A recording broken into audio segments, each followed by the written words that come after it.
Hi everyone, and welcome back to our incredibly stupid hardcore world where I'm only allowed to use wooden tools and leather armor. In our last episode, I built an official financial slave facility / starter base, meaning that I'm no longer homeless, which is very epic. However, there's still quite a bit of work left to be done.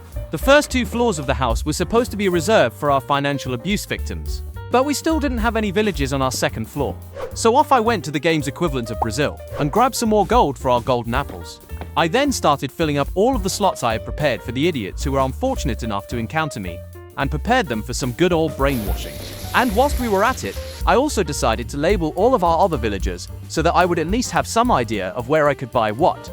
Then began the incredibly engaging and captivating gameplay of placing and breaking lecterns using an unenchanted wooden axe, which I had to replace on several occasions until I got what I wanted. The reason we wanted to get this done is because of my rather simple goal for this episode. I want to become immortal, or at least get as close to that as possible. And the first step to that is to acquire a fully enchanted set of armor, with protection, feather falling, and so on, as I would get absolutely obliterated by a light breeze the way I am now.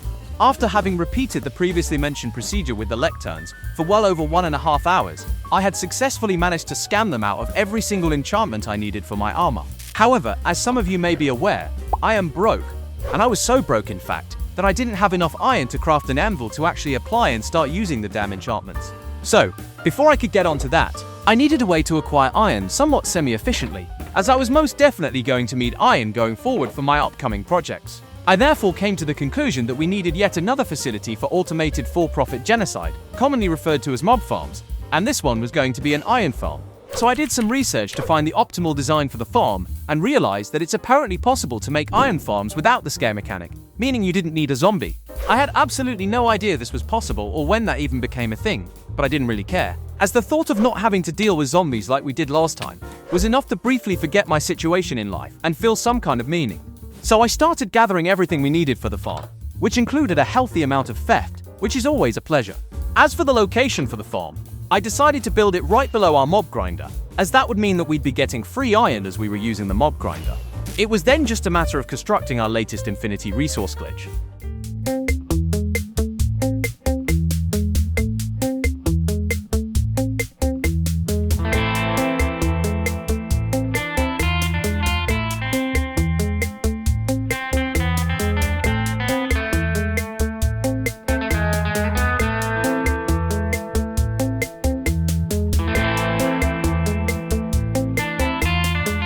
After a while of building, we were pretty much finished with the farm, which was very epic. However, in order for us to not need the scare mechanic to spawn golems, we needed a total of 5 villagers for each pod instead of 3, which was less than ideal. But since that's what it was going to take to not have to deal with zombies, I happily obliged. So I built ramps leading up to each of the pods and made my way back to our base to pick up all of the villagers we needed. And rather conveniently, as it turned to night, all of the villagers would go up the ramps on their own and get into the beds, which was very epic. I also picked up the iron produced by the farm manually whilst transporting all of the villagers, as I didn't have enough iron to put in hoppers yet. But once the farm was completely up and running, I could finally make an anvil and apply all of our precious anti-clapping enchantments to our fresh set of armor. Or at least that's what I thought. It turned out I had completely forgotten that it costs experience to do so, so I had to spend a bit of time at the mob grinder. And after a leisurely little session of mass murder, I had an entire set of fully enchanted leather armor, essentially making me a god. I also fully enchanted a sword, meaning that getting gunpowder was going to be significantly less annoying moving forward. This meant that the first step of me becoming immortal was complete. However, we still needed arguably the most overpowered item in the entire game when it comes to hardcore. That of course being totems of undying. However, those little deformed wooden babies aren't the easiest to acquire, as you need to kill some deformed and miscolored embodiments of pure aggression. And those pricks only spawn in woodland mansions or raids, meaning that they are about as easy to come by as affordable housing in a major city. But like with many things in the game, we can actually bypass this entire hurdle by building a farm specifically designed for this form of excessive violence. However, before getting to that part, I decided that it was time to actually set up my living quarters in my base, as all of my stuff was still located outside of the house, in the form of an unorganized blob of utter chaos. But even though my current setup is a perfect representation of my real life, I decided to get it fixed, as I felt like I have enough of all of that as it is. So I started off by decorating, seeing as we're going to spend an arguably unhealthy amount of time in this building. This was pretty simple, as I just planted a bunch of trees to make the island as a whole look less repulsive, and spanned a bunch of bookshelves to make things a bit more homely.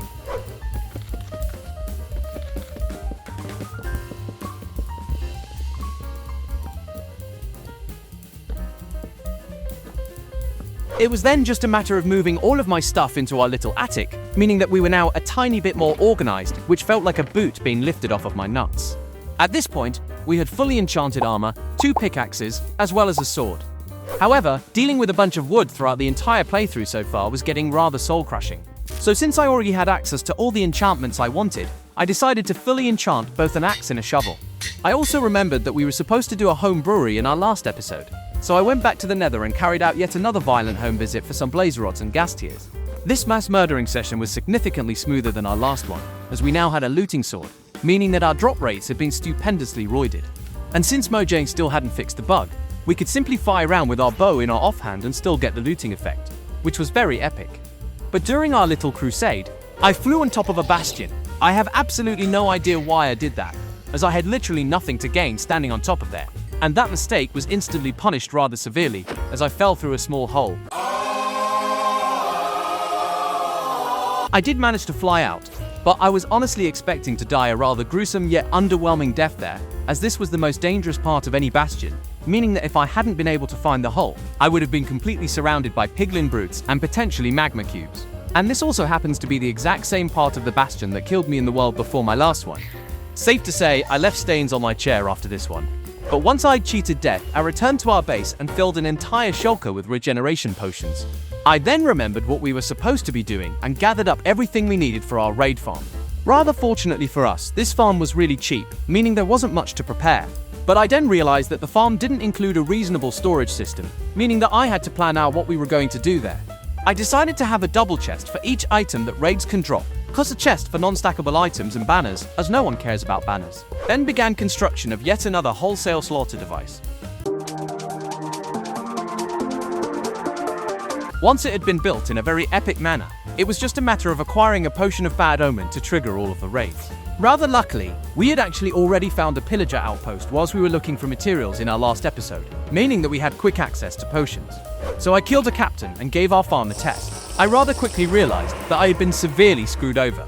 Apparently, the farm only sends one wave at a time, meaning that the farm is devastatingly slow. But I did get totems of undying, so it wasn't too bad, I guess. I also noticed that not a single bad omen bottle dropped, meaning that I will have to fly over to the damn outpost every single time I want to use the farm. So to summarize, my disappointment was immeasurable and the day was ruined. With that, I took all of the stuff we did get and made my way back to our base. At this point, I was pretty much immortal, as I had enough potions and totems to act like a complete and utter idiot and still be fine, as well as full enchanted armor, with feather falling. But now we actually had a few things that we wanted to access in bulk at all times, meaning that we would have to start using ender chests. And we also didn't really have an abundance of shulkers, which we're going to need in the near future.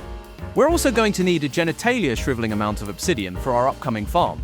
I therefore decided to head back to the end to grab as many shulkers, ender chests, and loot as I could get my hands on. So I made my way back to the coordinates of the stronghold, which I had screenshotted earlier like the very good and responsible boy that I am, and began end raiding once more.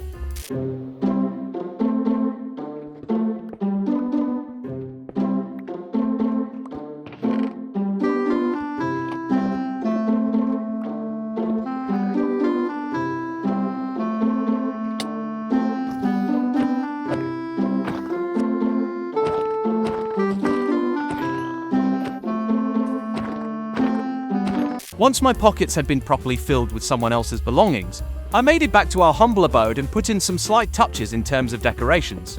But that is about all the time we have for this episode. So there we have it. We are now basically immortal. Thank you very much for watching this episode. I hope you enjoyed it. Please leave a like and subscribe if you did, and I'll see you in the next one.